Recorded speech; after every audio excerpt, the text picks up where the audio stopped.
பரிசுத்தமான நாமத்துக்கு மகிமை உண்டாவதாக. மிகுந்த வாஞ்சியோடு உன்னதமான தேவனுடைய நல்ல பாதத்தில் அமர்ந்திருக்கிற உங்கள் எல்லாரையும் வாழ்த்துகிறேன். உங்களை காண்பதும் உங்களோடு கூட இருப்பதும் பரலோகத்தின் தேவன் வாழ்க்கையில் தந்த ஒரு பெரிய பாக்கியமாக சந்தோஷமாக நான் கருதுகிறேன். கார்த்திகையாவுக்காக மவுண்ட் சர்ச்சுக்காக தெய்வத்தை ஸ்தோத்தரிக்கிறேன்.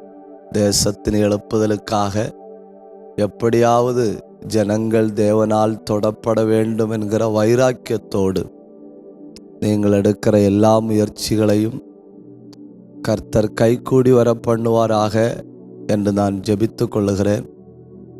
நாம் எபிரேயர் நிருபத்தை கற்றுக்கொண்டிருக்கிறோம். நிருபங்களில் ஆழ்ந்த சத்தியங்கள் நிறைந்த, வாசிப்பதற்கும் புரிந்து கொள்வதற்கும் கொஞ்சம் கடினமான 2 நிருபங்களில் ஒன்று ரோமர், இன்னொன்று எபிரேயர். எபிரேயர் நிருபத்தின் 2ஆம் அதிகாரத்தை நாம் தியானித்து கொண்டிருக்கிறோம். அந்த 2ஆம் அதிகாரத்தின் தொடக்க 4 வசனங்கள் வேர்டு, வசனம் அப்படின்னு சொல்லி நாம் பார்த்தோம். அதில் முக்கியமாக such a great salvation, இவ்வளவு பெரிய ரட்சிப்பு அப்படின்னு சொல்லிட்டு ரட்சிப்பின் 2 வகைகளை நாம் பார்த்தோம். ரட்சிப்பின் 2 வகைகளை கூட நாம் பார்த்தோம். அதை தொடர்ந்து அதனுடைய 2ஆம் அதிகாரம் 5 முதல் 8 வரை உள்ள வசனங்கள் இனி வரும் உலகம், வேர்ல்டு yet to come. அப்போ நாம் முன்பு இருந்த உலகத்தை பற்றி பார்த்தோம். இப்பொழுது இருக்கிற உலகத்தை பற்றி கற்றுக்கொண்டோம். இனி வரும் உலகம், தேவ பிள்ளைகள் நம்பிக்கையும் எதிர்பார்ப்பும் உள்ளவர்கள் அப்படிங்கிற நாம் பார்த்தோம். இன்னைக்கு நாம் கற்றுக்கொள்ள போகிறது வேர்ட் became flesh, மாம்சமான அந்த வார்த்தை. அது எபிரேயர் 2ஆம் அதிகாரம் 9வது வசனத்திலிருந்து 18வது வசனம் வரை. எபிரேயர் 2ஆம் அதிகாரம் 9வது வசனத்திலிருந்து 18வது வசனம் வரை இயேசு கிறிஸ்துவின் பாடு மரணங்களை நேரடியாய் நின்று பார்ப்பது போல தீர்க்க தரிசனமாய் உரைத்திருக்கிறது 22ஆம் சங்கீதம். கண்ணெதிரில் காண்பது போல தீர்க்க தரிசனமாய் உரைத்திருக்கிறது ஏசாயா 53. இயேசு கிறிஸ்துவின் பாடு மரணத்தை குறித்து அப்புறம் 4 சுவிசேஷங்களும் தெளிவாய் காண்கிறோம். அதற்கு பின்பு அவருடைய பாடு மரணத்தை ஆழமாய் விளக்குகிற ஒரு பகுதி எபிரேயர் 2ஆம் அதிகாரம். அவருடைய பாடு மரணத்தை ஆழமாய் விளக்குகிற ஒரு பகுதி எபிரேயர் 2ஆம் அதிகாரம். அந்த 10வது வசனத்தை பார்த்தா நமக்கு தெரியும், அநேகம் பிள்ளைகளை மகிமையில் கொண்டு வந்து சேர்க்கையில். பார்த்தீங்களா? அவருடைய ரட்சிப்பின் அதிபதியை உபத்திரவங்களினால்,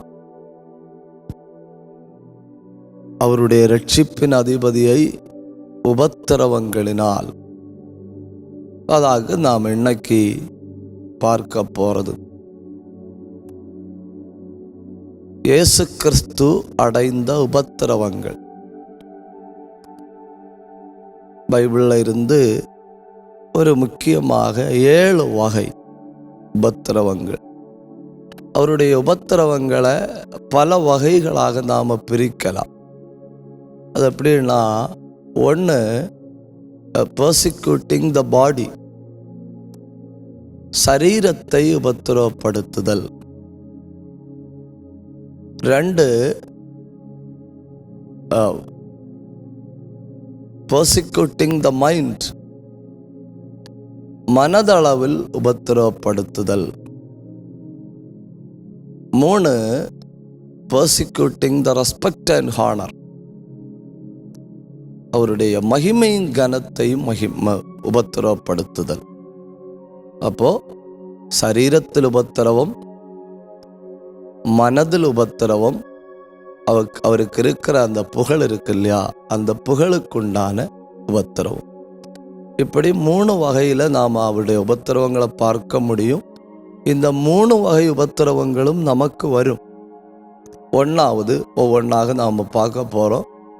அவருக்குண்டான உபத்திரவம் ஒரு இன்சல்ட் அப்படின்னு சொல்லுவாங்க. மத்தேயு எழுதின சுவிசேஷம் 26ஆம் அதிகாரம் 67வது வசனம். மத்தேயு 26:67. அங்கே என்ன சொல்லியிருக்கு? அவருடைய முகத்தில் துப்பி,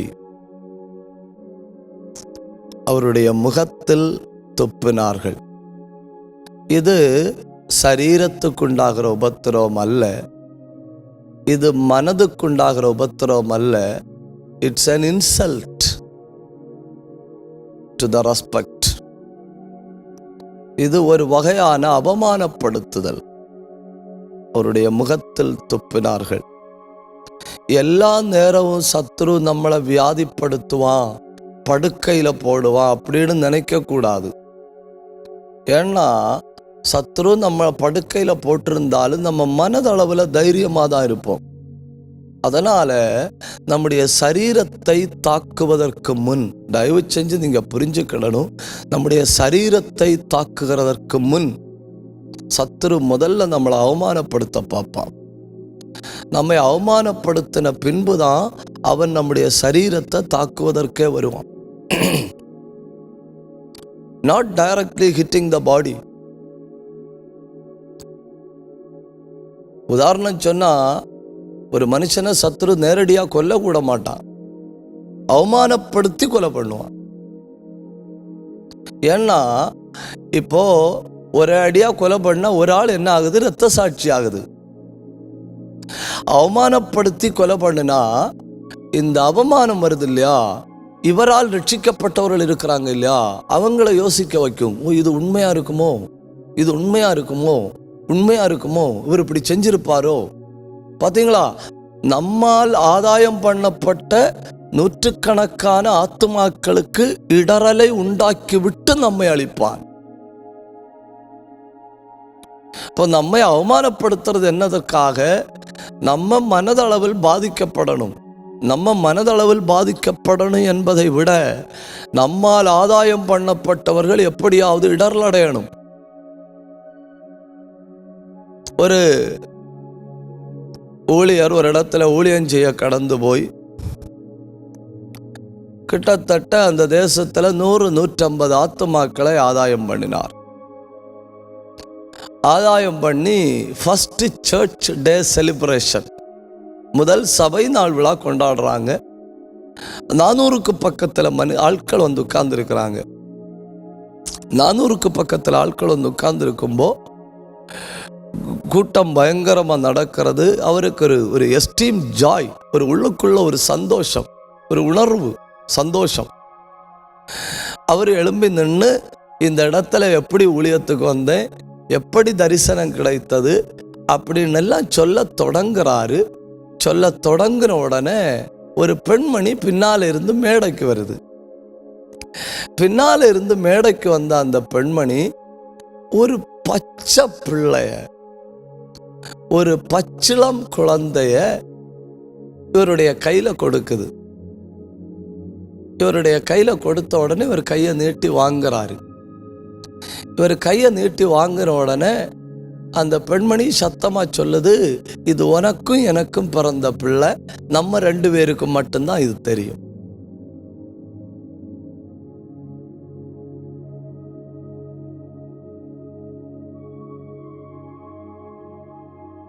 இது உனக்கும் எனக்கும் பிறந்த பிள்ளை, நம்ம 2 பேருக்கும் மட்டும்தான் இது தெரியும், வேற யாருக்கும் இது தெரியாது. அவர் அந்த பிள்ளைய கையை நீட்டி வாங்கி அந்த பலிபீடத்துல படுக்க வச்சாரு. யோசிச்சு பாருங்க, ஒரு நல்ல ஒரு ஆவிக்குரிய ஆராதனை நடந்து கொண்டிருக்கிற வேளையில இப்படி ஒரு நிகழ்வு. அவர் அந்த பிள்ளைய கையில வாங்கி பலிபீடத்துல படுக்க வச்சாரு. பலிபீடத்தில் படுக்க வச்ச உடனே ஒண்ணுமே சொல்லாம அந்த பெண்மணி போயிட்டு, அந்த பெண்மணி போன உடனே அன்னைக்கு அந்த கூட்டத்துக்கு வந்திருந்த எல்லாருமே எழும்புனாங்க. ஓஹோ, இந்த ஆள் இப்படிப்பட்ட ஆளா அப்படின்னு சொல்லி எல்லாருமே எழும்பி போயிட்டாங்க. பாஸ்டர் நம்புற ஆளும் சரி, தெய்வத்தை நம்புற ஆளும் சரி, எல்லாருமே எழும்பி போயிட்டாங்க.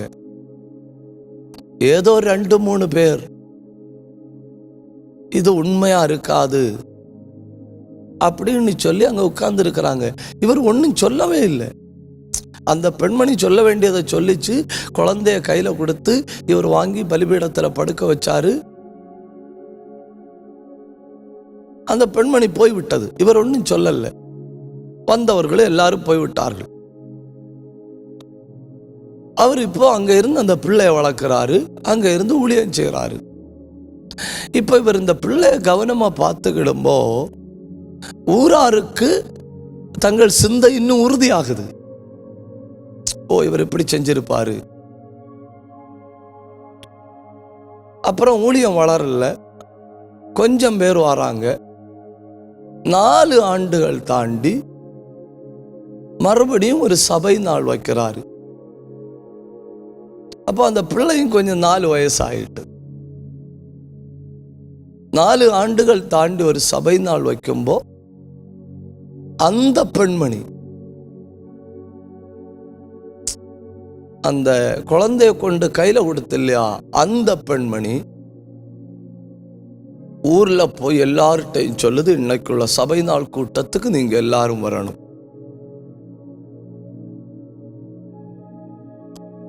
அன்னைக்கு முதல் நடந்த சபை நாள் மாதிரி ஊரார் எல்லாரும் வந்து உட்கார்ந்து இருக்கிறாங்க. அந்த பெண்மணி திடீர்னு மேடையில வந்து நின்று, அந்த பெண்மணியுடைய உடம்பெல்லாம் குஷ்டரோகம். அந்த பெண்மணி மேடையில நின்னுட்டு சொல்லுது, என்னை மன்னிச்சுக்கிடுங்க,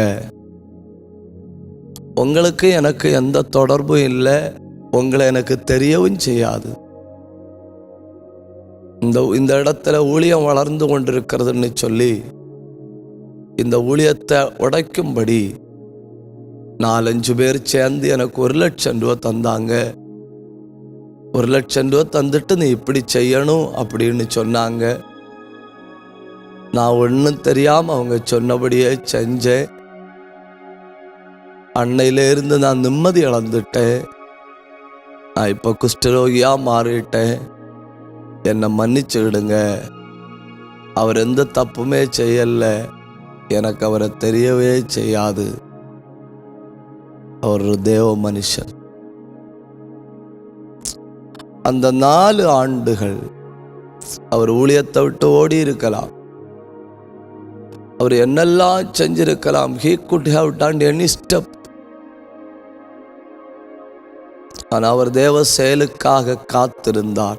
அதனாலே நான் சொன்னது, சாத்தான் நேரடியாக நம்முடைய சரீரத்தை அழிப்பதில்லை. சாத்தான் முதல்ல காரி துப்புவான். எல்லாருக்கும் முன்ன வச்சு எப்படியெல்லாம் அவமானப்படுத்த முடியுமோ அப்படியெல்லாம் அவமானப்படுத்துவான். இயேசுவை முகத்தில் துப்பினார்கள். இதை கேட்டுக்கொண்டிருக்கிற யாராவது அறியாத, காணாத, செய்யாத காரியங்களுக்காக அவமானப்பட்டு கொண்டிருக்கிறீர்களானால் உங்க இரட்சகரும் அதே அவமானத்தை சந்தித்தார் என்பதை நீங்கள் ஞாபகத்தில் வைத்துக் கொள்ளுங்கள். 2, அவரை என்ன செய்தார்கள்? யோவான் 10ஆம் அதிகாரம் 31வது வசனம். யோவான் 10:31. அங்க என்ன சொல்லியிருக்குன்னு பாருங்க. எல்லாரும் அவர் மேல் எறியும்படி கற்களை எடுத்தார்கள். எல்லாரும் அவர் மேல் எறியும்படி கற்களை எடுத்தார்கள்னு சொல்லிட்டு அந்த இடத்துல ஒரு வார்த்தை சொல்லியிருக்கு பாருங்க, 2ஆந்தரமும். அப்போ இப்போ அவங்க இயேசுவானவரை எறியும்படி கற்களை எடுக்கிறது ஃபர்ஸ்ட் டைம் கிடையாது. திஸ் இஸ் செகண்ட் டைம், இது ரெண்டாவது தடவை. அப்படின்னா ஏற்கனவே ஒரு தடவை அவரை எறியும்படி கற்களை எடுத்திருக்கிறார்கள். யோவான் 8ஆம் அதிகாரம் 59வது வசனத்தை பாருங்க. அப்பொழுது அவரை எறியும்படி கற்களை எடுத்தார்கள். இப்போ 2 தடவை அவரை எறியும்படி கற்களை எடுத்தார்கள். 1 துப்பி அவமானப்படுத்துதல், 2 சரீரத்தை தாக்குதல். 3வது என்ன பண்ணாங்கன்னு பாருங்க. லூக்கா 4ஆம் அதிகாரம் 29வது வசனம். லூக்கா 4:29. எல்லாருமா சேர்ந்து அவரை அன்பா கூட்டிட்டு போறாங்க. அவரை ரொம்ப அன்பா கூட்டிட்டு போய் ஒரு செங்குத்தான மலைக்கு மேலே கொண்டு நிறுத்தி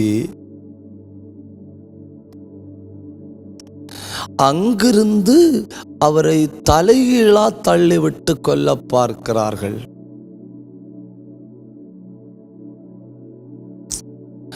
தேவ திட்டம் அப்படின்னு ஒன்று இருக்கு இல்லையா?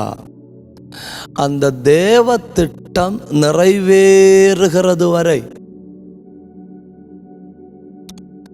அந்த தேவ திட்டம் நிறைவேறுகிறது வரை சத்துரு நம்மை ஒன்றும் செய்ய முடியாது, ஒன்றும் செய்ய முடியாது. தேவ திட்டம் நிறைவேறுகிறது வரை.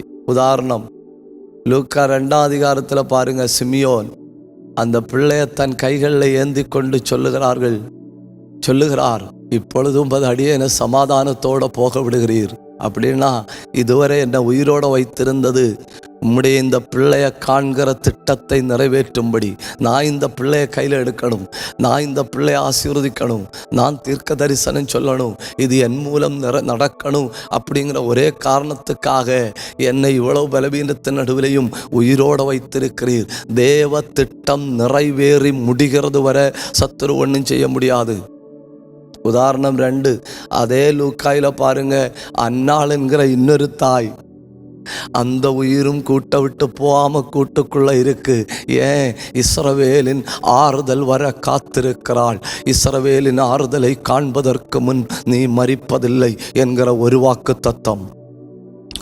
உடபல் கமன கதுன கடகல் கமான கதுனா அந்தல் கமனம் பிரௌடபத்தநாதனம். 2 நிமிஷம் கண்ணை மூடி கை தட்டி வாயை திறந்து பரலோகத்தின் தெய்வத்தை மகிமைப்படுத்துங்க.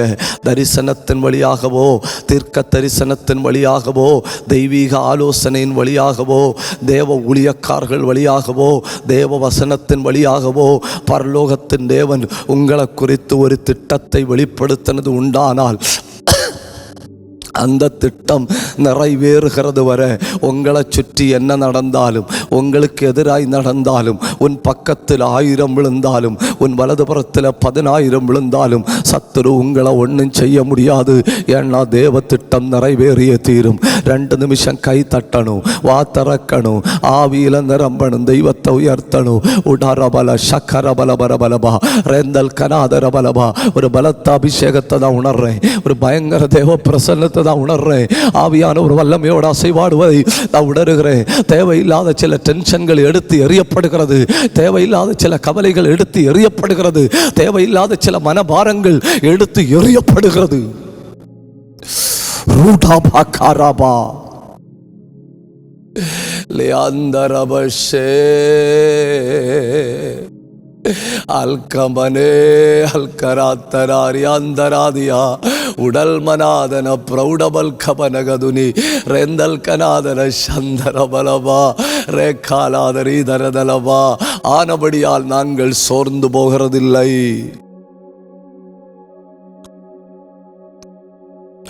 துப்பி பார்க்குறான், எறிய பார்க்குறான், மலையிலிருந்து செங்குத்தா கொண்டு போட்டு கொல்ல பார்க்குறான். அப்புறம் 4 லூக்கா 6ஆம் அதிகாரம் 11வது வசனம். ஜனங்கள் கூட்டமாக உட்கார்ந்து ஆலோசனை பண்ணுறாங்க, இவர் என்ன பண்ணலாம், இவர் என்ன பண்ணலாம். ஜனங்கள் பாராளுமன்றம் கூடி யோசிக்கணும், கமிட்டி கூடி யோசிக்கணும், இவரை என்ன பண்ணலாம். எப்படி யோசிக்கிறாங்க தெரியுமா? மூர்க்க வெறி கொண்டு. அந்த யோசனைகளுக்கு நடுவில் தானே வாழ்ந்தாரு, அந்த யோசனைக்கு நடுவில் தானே ஊழியம் செஞ்சாரு, அந்த யோசனைக்கு நடுவில் தானே அவர் எல்லா கிரியைகளையும் வெளிப்படுத்தினார். நமக்கு ஒரு அடிச்சுவடை வைத்து போனார். அவரால் எதிர்கொள்ள முடியுமானால் அவர் எனக்குள்ள இருக்கிறபடியால் என்னாலும் எதிர்கொள்ள முடியும். 5 மார்க்கு 14:50 எல்லாரும் என்னை விட்டு போகும் காலம் வரும். Left alone. இந்த அவமானத்தில் என்ன நடக்கும்னு கேட்டா, கொஞ்சம் பேர் யோசிப்பாங்க, இது உண்மையா இருக்குமோ? வசனத்தில் உறுதி இல்லாதவர்கள், தேவ மனிதனையும் தரிசனத்தையும் ஆழமாய் புரிந்து கொள்ளாதவர்கள் அவமானப்படுத்துகிற வார்த்தைகளை கேட்கும்போது அவங்க யோசிப்பாங்க, இது உண்மையா இருக்குமோ, இது உண்மையா இருக்குமோ? யோசிச்சுட்டு அவங்க என்ன பண்ணுவாங்க தெரியுமா? விட்டுட்டு போயிடுவாங்க.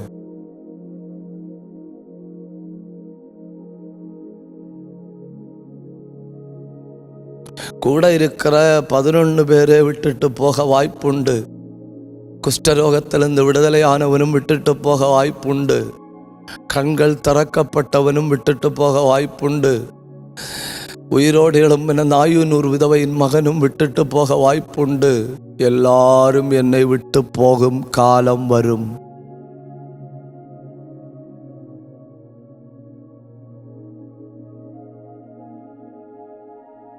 தனிமை என்பது ஒரு வகையான உபத்திரவம்.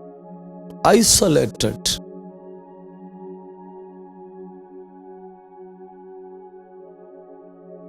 ஜெயில் அப்படின்னு சொன்னாலே நம்மளை அங்கே கொண்டு போட்டு குனிய உட்கார வச்சு நம்மளை தள்ளி நம்மளை முதுகுத்தண்டை உடைச்சு அப்படிங்கிறத விட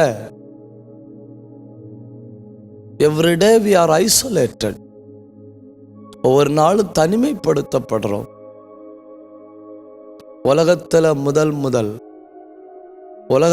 முதல் எல்லை தாண்டி சுவிசேஷத்தை டெலிவிஷன் மூலம் கொண்டு வந்தது PTL TV, praise the Lord TV.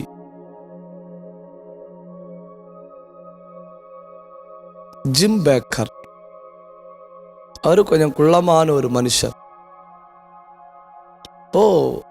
லட்சக்கணக்கில் ஜனங்கள் இந்த ஜிம் பேக்கரனுடைய பிரைஸ் தி லார்ட் டிவி மூலம் சுவிசேஷத்தை கேட்குறாங்க. எல்லை தாண்டி சுவிசேஷம் கடந்து போகுது. கடைசியில் ஜிம் பேக்கரை ஜெயிலில் போட்டணும். ஜிம் பேக்கரை ஜெயிலில் போட்டது மட்டும் இல்லை, அதில் உள்ள மிகப்பெரிய கொடுமை என்னன்னு கேட்டால், இவருக்கு அந்த சிறைச்சாலையில் உள்ள டாய்லெட்டை கிளீன் பண்ணுற வேலை கொடுத்தணும். ஏற்கனவே ஒரு வகை அவமானம், இவ்வளவு பெரிய உன்னதமான ஊழியத்தில் இருந்து ஜெயிலுக்குள்ள. இப்போ 2வது வகை அவமானம், ஜெயிலில் டாய்லெட் கிளீன் பண்ணுற டியூட்டி கொடுத்தணும். இவர் ஜெயிலுக்குள்ளே போனார். ஜெயிலுக்குள்ளே போனப்போ ஏகப்பட்ட ஆட்கள் இவரை பார்க்க விரும்பினோம். இப்போ டிவியில் கண்டிருக்கிறாங்க, ஜெயிலில் போனால் நேரடியாக பார்க்கலாம். ஏகப்பட்ட ஆட்கள் அவரை பார்க்க விரும்பணும். அவர் ஜெயிலர்கிட்ட சொன்னார், தயவு செஞ்சு என்னை யாரும் பார்க்கவும் வர வேண்டாம், நான் யாரையும் பார்க்கவும் விரும்பல. அதனால் அந்த ஜெயிலர் அவரை பார்க்க வர யாரையுமே அவரை பார்க்க அனுமதிக்கிறதில்லை. ஒரு நாள் ஜெயிலர் வந்து சொல்றாரு, உங்களை பார்க்க ஒரு ஆள் வந்திருக்காரு. உடனே ஜிம் பேக்கர் சொல்றாரு, நான் யாரையும் பார்க்க விரும்பல இல்லையா? அவர் சொல்றாரு, இல்லை, இந்த ஆளை நீங்க கண்டிப்பா பார்க்கணும். He is the man you have to see. இந்த ஆளை நீங்க கண்டிப்பா பார்க்கணும். ஜிம் பேக்கர் சரி அப்படின்னு சொல்றாரு. இப்போ ஜிம் பேக்கர் என்ன பண்ணிட்டு இருக்காரு தெரியுமா? ஒரு பனியம் போட்டிருக்கு, ஒரு டவுசர் போட்டிருக்கு, ஒரு கையில பக்கெட்ல தண்ணி, இன்னொரு கையில அந்த கிளீன் பண்ண வேண்டிய ஸ்டிக்கு. குள்ளமான மனுஷன், ட்ரௌசர் போட்டு பனியன் போட்டு ஒரு கையில் க்ளீன் பண்ண வேண்டிய ஸ்டிக்கும் இன்னொரு கையில் பக்கெட்டும் வச்சிருக்கிறாரு. ஜெயிலர் சொல்கிறாரு, அதையாவது மாற்றி வைங்க, நல்ல ட்ரெஸ் போடுங்க,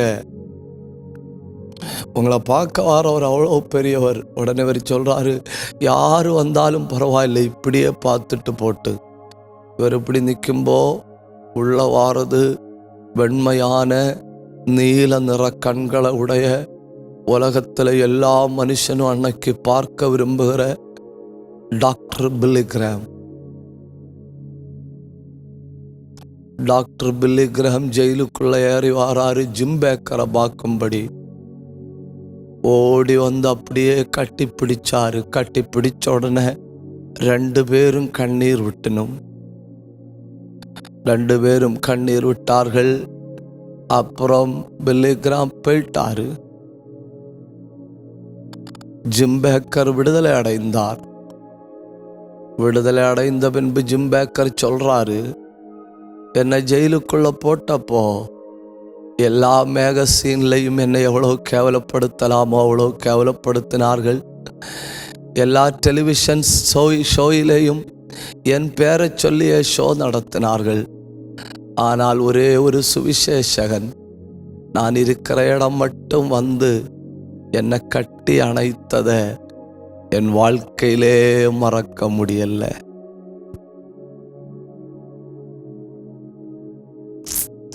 எவ்வளோ பெரிய அவமானத்துக்கு நடுவில் எவ்வளோ ஆனந்தமான அனுபவம் இல்லையா? அப்போ எல்லாரும் என்னை என்ன பண்ணலான்னு சொல்லி மூர்க்க வரியோட யோசிக்கிற நாட்கள். அடுத்தது 6வது, அந்த யோவான் 6:15 பாருங்க. அவர்கள் இயேசுவை ராஜாவாக்க விரும்பினார்கள். இயேசுவை பிடிச்சிட்டு போகணும், எதுக்குன்னு பார்த்தா ராஜாவாக்க விரும்பி, இயேசுவை ராஜாவாக்க விரும்பி அவரை பிடிச்சிட்டு போறாங்க. யோவான் 6:15. அதே மார்க்கு 15:17 வாசிச்சு பாருங்க.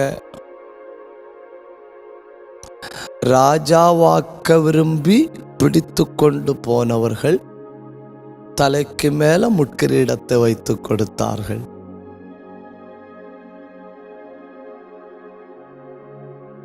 ஜனங்களுடைய மனநிலை.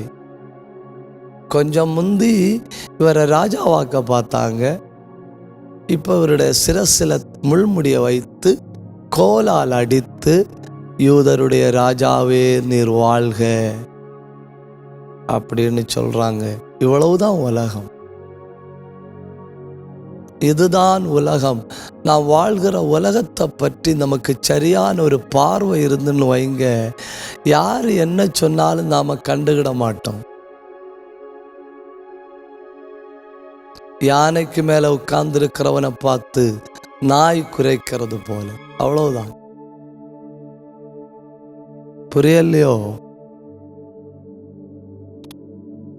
7 மத்தேயு 26:67. ஓங்கி ஓங்கி கன்னத்தில் அறைந்தார்கள், கன்னத்தில் துப்பினார்கள், இப்பொழுது அவருடைய கன்னத்தில் அறைந்தார்கள்.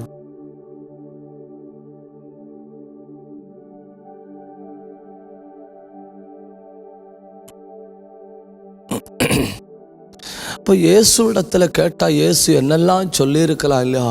என்னை துப்புகிறார்கள், என்னை கல்லறிகிறார்கள், என்னை கொல்ல பார்க்கிறார்கள், என்னை அவமானப்படுத்துகிறார்கள், என்னை கன்னத்தில் அறைகிறார்கள், இதெல்லாம் இயேசு சொல்லியிருக்கலாம். இயேசு என்ன சொன்னார் தெரியுமா? குமாரன் மகிமைப்படுகிற வேளை வந்தது.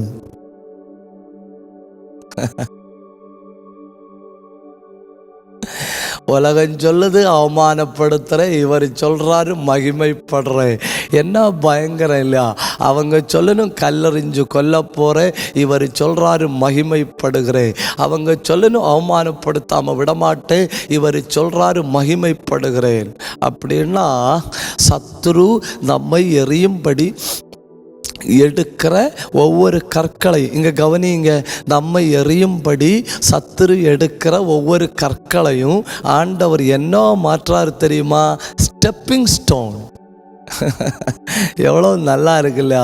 அப்போ 4 பேர் எரிஞ்சாதான் ஸ்டெப்பிங் ஸ்டோன் இருக்கும். அந்த ஸ்டெப்பிங் ஸ்டோனில் சத்துருவை உம்முடைய பாதபடி ஆக்கி போடும் வரைக்கும். அப்படின்னா அவன் மேலே மிதிச்சு தான் மேலே ஏறணும். பாதபடி ஆக்கி போடுதல்.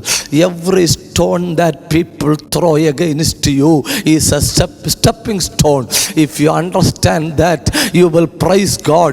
It is not the time of destruction, but it's a time of glory.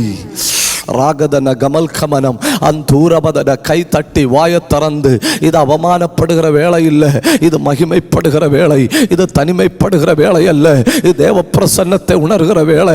எத்தனை பேருக்கு புரியுதுன்னு எனக்கு தெரியலன்னு அத்தனை பேர் கண்ணை மூடி 2 நிமிஷம் கை தட்டி இதுவரை இல்லாத ஒரு அசாதாரண தெய்வ பிரசன்னத்தை you feel brother. காபாரா கத்தாரா Baba Baba ரிகத்துரா Baba Baba அல்கந்தாரா Baba கமதன கதன கடகதன அந்தூரபதன பிரௌடபல் கனாதன ரேகாந்தர. நல்ல வாயை திறந்து துதிங்க. எந்த பலவீனம் வந்ததோ அந்த பலவீனத்தை கர்த்தர் மகிமைக்கு காரணமாய் மாற்றுகிறார். எந்த அவமானம் வந்ததோ அந்த அவமானத்தை கர்த்தர் மகிமைக்கு காரணமாய் மாற்றுகிறார். யாரெல்லாம் துப்புனாங்களோ அதெல்லாம் கர்த்தர் மகிமைக்கு காரணமாய் மாற்றுகிறார். Everything that did happen in your life, everything that do happen in your life, that everything that will happen in your life, God turns it into glory.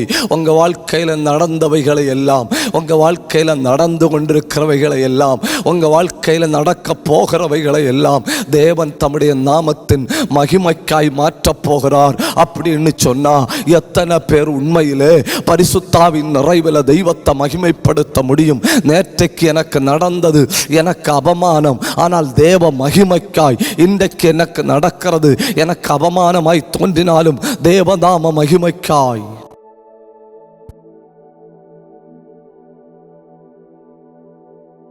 இயேசு இதை ஒன்னையும் கண்டுக்கிடல. இயேசு என்ன சொன்னார் தெரியுமா? நான் மகிமைப்படுகிற வேளை வந்தது. அவர் அப்படி சொல்லுவதற்கு காரணம் என்ன? அவர் அப்படி சொல்லுவதற்கு காரணம், நீங்க பாருங்க, அவருக்கு இருந்த ஆவிக்குரிய அறிவு, ஸ்பிரிச்சுவல் நாலேஜ். அவருக்கு இருந்த ஸ்பிரிச்சுவல் நாலேஜ், ஆவிக்குரிய அறிவு. நான் அதுக்கு ஒரு 7 உதாரணங்களை சொல்லித்தாரேன். 1, யோவான் 17:6. யோவான் 17:6 என்ன சொல்லியிருக்கு பாருங்க? நீர் தெரிந்து கொண்டு நீர் எனக்கு தந்த இந்த மனுஷர். அந்த 12 சீசர்களை பற்றியாக சொல்லியிருக்கு. என்ன சொல்லியிருக்கு? நீர் தெரிந்து கொண்டு நீர் எனக்கு தந்த மனுஷர். உண்மையில அப்படி கிடையாது. உண்மையில என்ன? இயேசு போனார், இயேசு 2 பேரை கண்டாரு, அப்புறம் இயேசு ஒருவனை கண்டாரு, அப்புறம் இயேசு ஆயத்துறையில் உட்கார்ந்திருக்கிற ஒருவனை கண்டாரு. 12 பேரையும் பல விதங்களிலிருந்து, பல இடங்களிலிருந்து, பல சூழ்நிலைகளிலிருந்து இயேசுவாக்கும் தெரிந்து கொண்டது. இந்த ஞாபகத்தோட, அதுக்கு பைபிள் ஆதாரங்கள் இருக்கு. இந்த ஞாபகத்தோட யோவான் 17:6 யோசிச்சு பாருங்க. இயேசு என்ன சொல்றாரு? நீர் எனக்கு தந்தவர்கள்.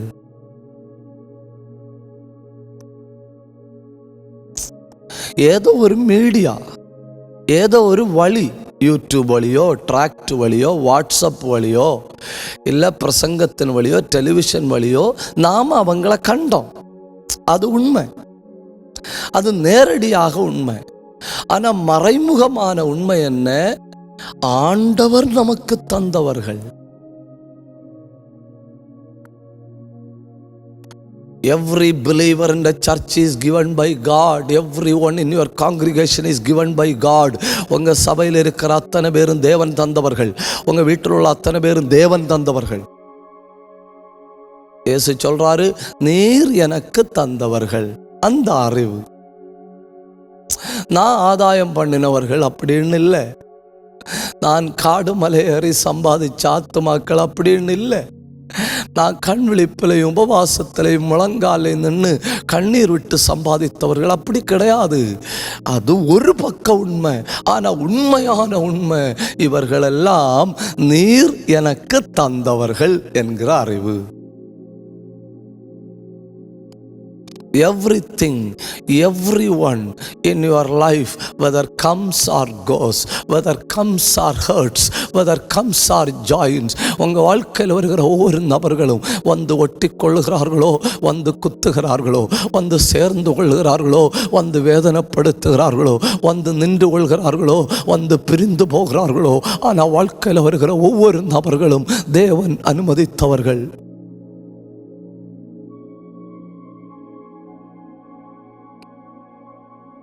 எத்தனை பேருக்கு அந்த ஆழமான வெளிப்பாடு புரியுதுன்னு எனக்கு தெரியல. எனக்கு தெரியல. I don't know exactly. ஒரு சொல்கிறாரு, அவர் மார்க்கெட்டாக போனேன், சந்தையாக போனேன், பேதுருவை கண்டேன் பிடிச்சேன், அந்திரேயாவை கண்டேன் பிடிச்சேன், யோவானை கண்டேன் பிடிச்சேன், யாக்கோவை கண்டேன் பிடிச்சேன், தொழில்துறையில் போனேன், ஆயுத்துறையில் இருந்த மத்தேயுவை கண்டேன் பிடிச்சேன் அப்படின்னு அவர் சொல்லியிருக்கணும். அதெல்லாம் ஒரு மீடியா. ஆனால் பிஹைண்ட் பேக்கில் என்ன?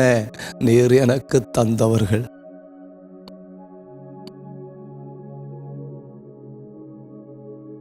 இதாகும் எல்லா சூழ்நிலையிலையும் எதிர்கொள்ளும்படி இயேசுவுக்கு இருந்த 1வது அறிவு. இயேசுவுக்கு இருந்த 2வது அறிவு, நான் நேரம் போச்சுன்னு நினைக்கிறேன். இயேசுவுக்கு இருந்த 2வது அறிவு மத்தேயு 26, 53, 54. அங்க பாருங்க, இயேசு சொல்றாரு, நான் என் பிதாவை வேண்டிக் கொண்டால். இப்பதான் ஆண்டவர் என்ன கூப்பிட்டா, அவரு 12 லேகியோனுக்கு அதிகமான தூதர்களை அனுப்பி இப்ப என்னை பாதுகாக்க முடியும். ஆண்டவருக்கு என்ன விடுவிக்க ஒரு நொடி கூட ஆகாது. ஆனா என்ன, 54வது வசனத்தை பாருங்க, வேத வாக்கியங்கள் எல்லாம் நிறைவேற வேண்டியவைகள்.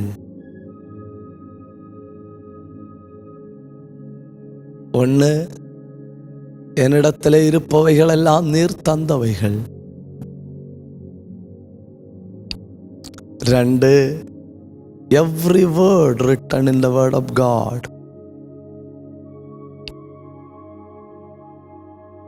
கர்த்தர் உங்களுக்கு வசனத்தின் மூலம் ஏதாவது சொன்னாரா? கண்ணை மூடி கர்த்தரையும் வசனத்தையும் நம்புங்க. ஏன்னா வேத வாக்கியங்கள் எல்லாம் நிறைவேற வேண்டியவைகள்.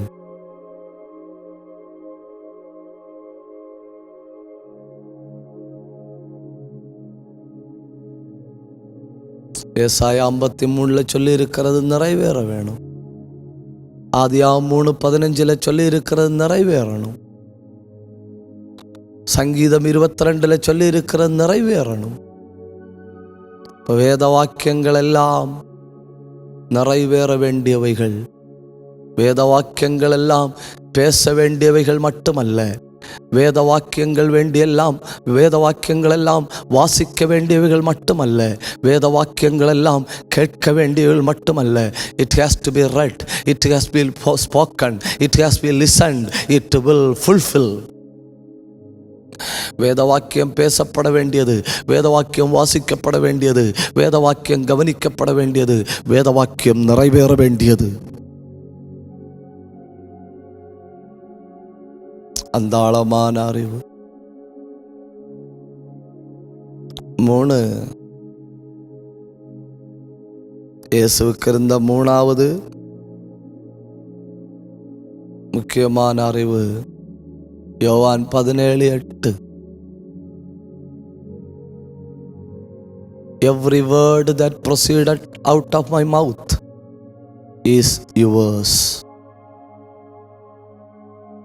யோவான் 17:8 என்ன? என் வாயிலிருந்து புறப்படுகிற வார்த்தைகள் எல்லாம் உம்முடையவைகள்.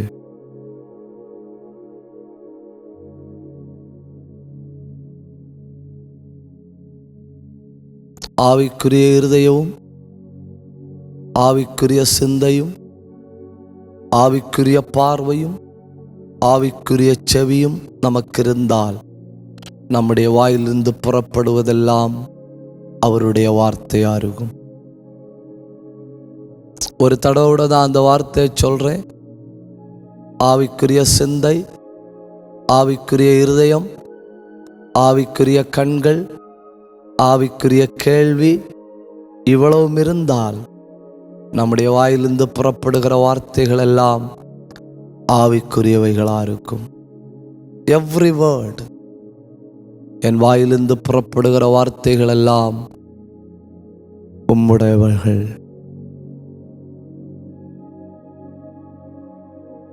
சில நேரம் பாடுகளுக்கு நடுவில் நம்ம பேசுகிற வார்த்தை ரொம்ப முக்கியம். பிரச்சனைகளுக்கு நடுவில் நம்ம பேசுகிற வார்த்தை ரொம்ப முக்கியம். நிகழ்கால உலகம் என்ன பண்ணுதுன்னா, விளையாட்டாக எடுக்க வேண்டியதை சீரியஸாக எடுக்குது, சீரியஸாக எடுக்க வேண்டியதை விளையாட்டாக தள்ளுது. எந்த வார்த்தைக்கு 100% முக்கியத்துவம் கனவும் கொடுக்கணுமோ அந்த வார்த்தையை சிரிச்சு விட்டுறாங்க. எந்த வார்த்தையை சிரிச்சு விட்டுடணுமோ அந்த வார்த்தைக்கு 100% வெயிட் கொடுக்கறாங்க.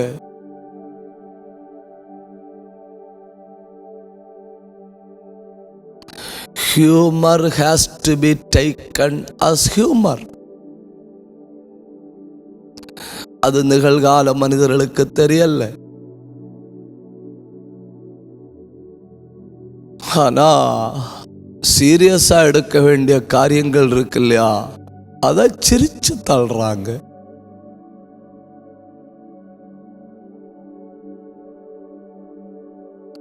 சிரிச்சு விட்டுடணும் இல்லையா காரியங்கள், அதுக்கு 100க்கு 100 முக்கியத்துவம் கொடுத்து இந்த பலூன் எல்லாம் ஊதி பெருசாக்குவாங்க இல்லையா. Every word in my mouth is given by God. எரேமியாவை பார்த்து ஆண்டவர் என்ன சொன்னார் தெரியுமா? நான் உன் வாயிலிட்டேன், என் வார்த்தை அக்னி ஆக்குவேன். சீசர்ல பார்த்து என்ன சொன்னார் தெரியுமா? நீங்கள் என்ன பேச வேண்டும் என்று பயப்பட வேண்டாம். Holy Spirit will be your mouth. உங்கள் வாயாக பரிசுத்த ஆவியானவர் செயல்படுவார்.